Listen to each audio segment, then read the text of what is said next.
A former president's tearful apology shocked the world, but one man's silence spoke louder than words. Tonight, Captain Ibrahim Traoré's untold story will grip your soul. The world was spinning through another ordinary Thursday afternoon when everything changed. News anchors, mid-sentence with their usual political chatter, froze as screens flickered.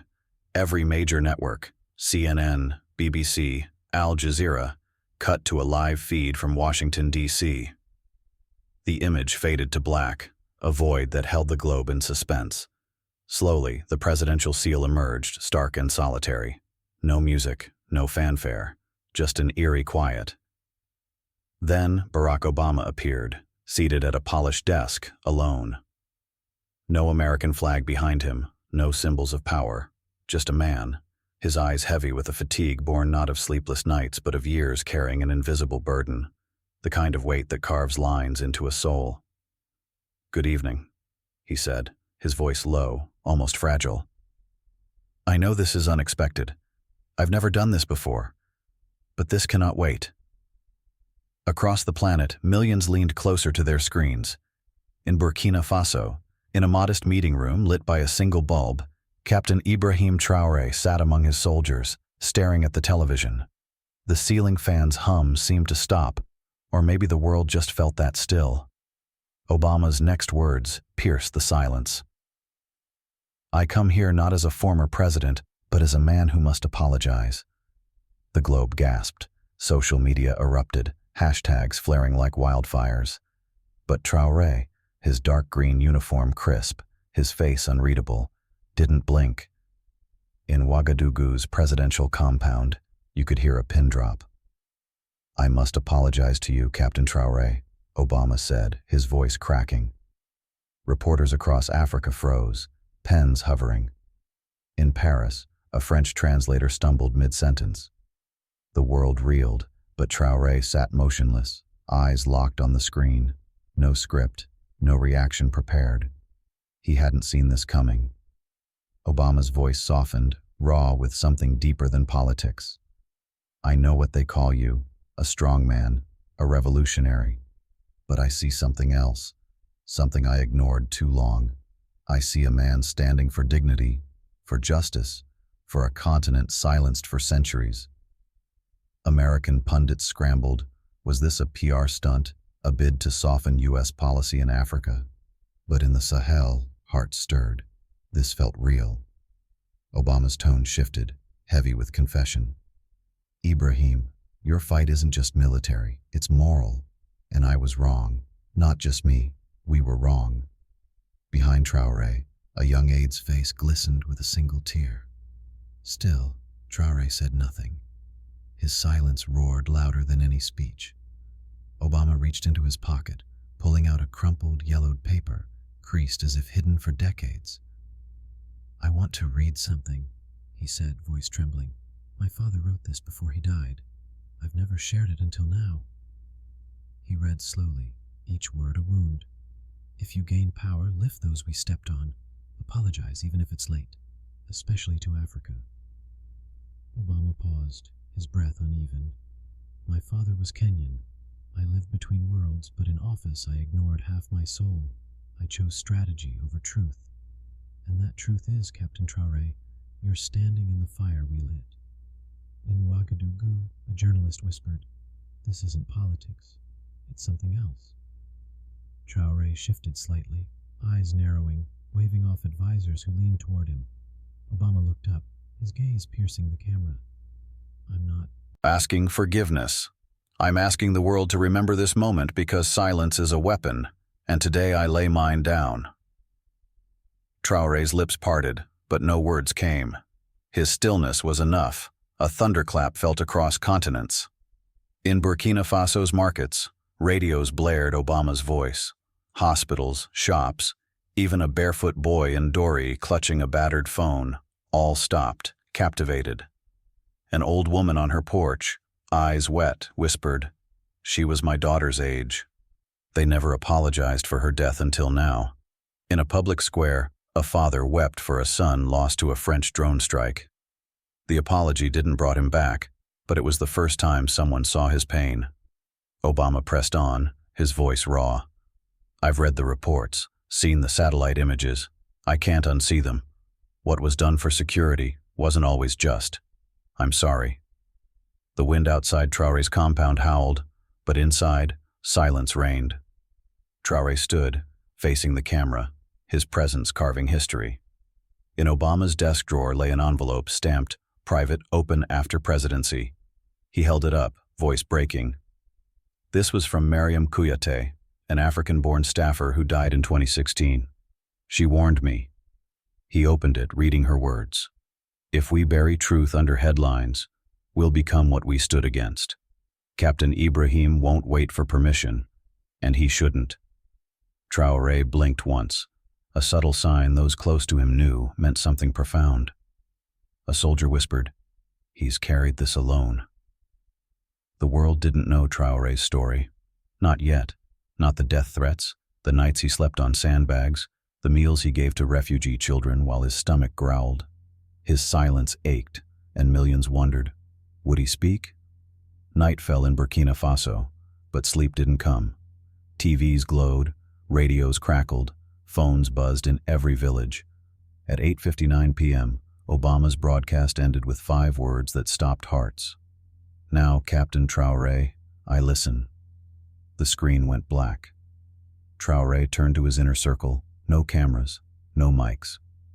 "Tell the journalists to wait until tomorrow," he said softly. "Tomorrow?" an aide asked. He nodded. "Let them feel what it means to be unheard." His silence wasn't pride. It was the pain of generations, waiting for the right moment to speak. In a dusty village near Kaya, a boy named Lamine, 9 years old, sat on a plastic stool, watching Obama's speech on his uncle's flickering TV. His mother had said, "Traoré is why you have a school." Lamine believed her. He didn't grasp every word, but he felt the weight of Traoré's silence, like the hungry nights when militants stole their market's food. His uncle whispered, that silence was stronger than 1,000 speeches. In the capital, reporters from global networks camped at the presidential gates, begging for a reaction. Some called Traoré's silence tactical, others disrespectful, but they'd never faced war they didn't choose. Alone in his study, Traoré sat with a box. Inside, 4 medals, bravery, strategy, and 2 from allies who'd abandoned him. He pushed them aside, revealing a faded photo. A younger Traoré with villagers whose death still haunted him. He remembered a French raid, bad intel, 10 civilians dead. He'd been told to move on, but he never did. Obama's words echoed, "Justice comes from courage to admit wrong." Traoré whispered, "It's time." Dawn broke, and hundreds gathered at the palace gates. Mothers, veterans, children with signs reading, "Let Truth Speak." At 6:00 a.m., a single microphone stood on a wooden podium. No banners, no music, just Traoré in his plain uniform, stepping into the light. He spoke, voice steady but wounded. "When a man like Barack Obama says sorry to a nation like ours, we must ask, what now?" His eyes met the world through the cameras. This apology isn't a finish line, it's a doorway. But we, Burkina Faso's people, have always walked without welcome. A woman in the crowd sobbed. "To every child eating once a day, every mother who buried a son to foreign weapons, I say, you were never invisible. You were ignored. Never again." His voice rose, not in anger but promise. "To President Obama, I accept your apology. Now, let the healing begin." Hours later, journalist Grace Mendy found an old email from 2012. Subject, "Urgent, Xenaré attack footage." Sent by a young Traoré, it contained raw video of French troops firing on a wedding convoy. Screams, smoke, a tearful Traoré begging his commander to stop. Grace's hands shook. He'd tried to sound the alarm years ago, but no one listened. "He didn't just rise to power," she whispered. "He carried corpses up the hill." She rushed to her newsroom, demanding the footage air. Her editor hesitated. "It's not in NATO's interest." Grace's eyes blazed. "It's in truth's interest." That night, the video aired, and the internet ignited. Traoré wasn't just a general. He was a man who'd fought to stop the bleeding long before the world cared. In Paris, President Emmanuel Macron sat at a polished table, advisors silent as CNN replayed the footage. Traoré truth trended in 54 countries. Protesters gathered outside the Élysée Palace, French and African diaspora, holding signs. "We remember Thomas Sankara." A retired general whispered on air, "The ghosts we buried are coming home." France's silence screamed guilt. In Ouagadougou, Traoré met elders from across Burkina Faso, listening, taking notes. One, tears streaming, said, "We thought our sons died in vain. Today the world sees them." Traoré nodded, silent. The healing begun, but the storm far from over. Then, Michelle Obama appeared on a global broadcast beside her husband, her voice trembling. "Truth lives in shadows until someone holds a light." She looked into the camera. "Captain Traoré, from one parent to another, I see you, your people, the children lost to our silence." She reached for a tissue. Barack held her hand, and the world wept. In Burkina Faso, a grandmother told her grandson, "We're not forgotten, we're remembered." In a New York hospital, a retired African-American veteran who'd served in Burkina Faso sobbed, "I helped cause this. I wish I could apologize too." A drone's viral footage revealed rows of unmarked graves in northern Burkina Faso.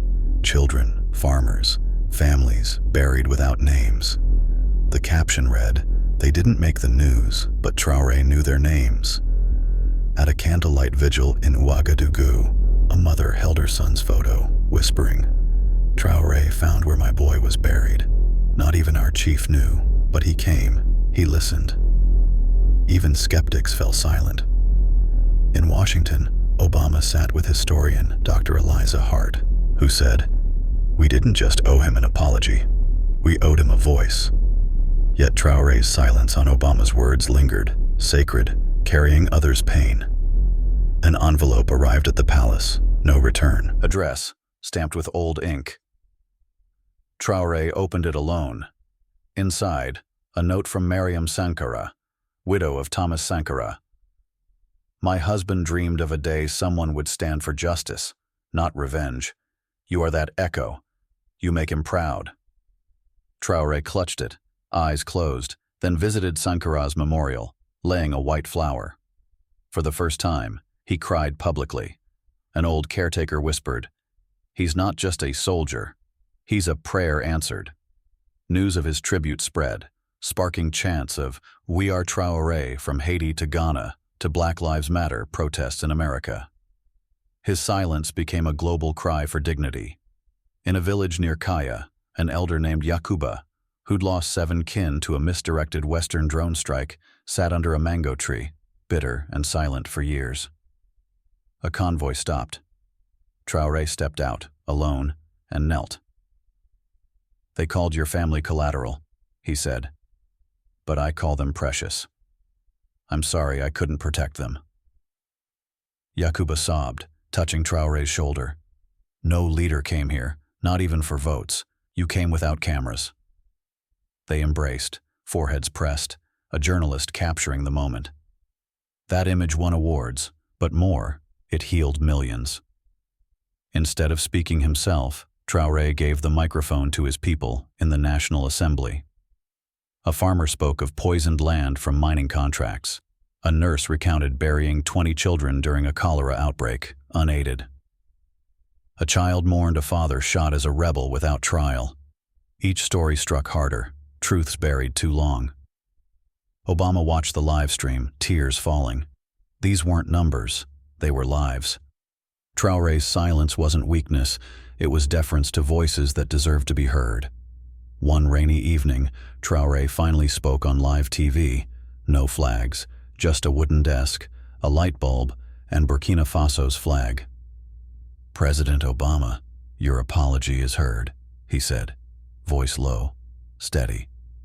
"But this isn't about me. It's about a continent silenced, starved, stained too long." He lifted a torn sandal belonging to a boy, Madu, killed in a food blockade. He was 9, dreamed of teaching. He didn't make it. Today we say his name and vow, never again. The world stilled. In that moment, the apology became a pledge to end past sins. 3 weeks later, Burkina Faso was invited to keynote the UN's Global Peace Summit. Traoré sent Awa, a village teacher who taught under a roofless school. Trembling but fierce, she said, "You expected a soldier, but you'll hear from the soil, the forgotten, the truth." Quoting Traoré, she ended, "We don't want to lead the world. We want to lead our people, and we want the world to listen." Applause erupted. Tears flowed from South Africa to Brazil, Detroit to Dar. Traoré shunned the spotlight but became a new dawn symbol,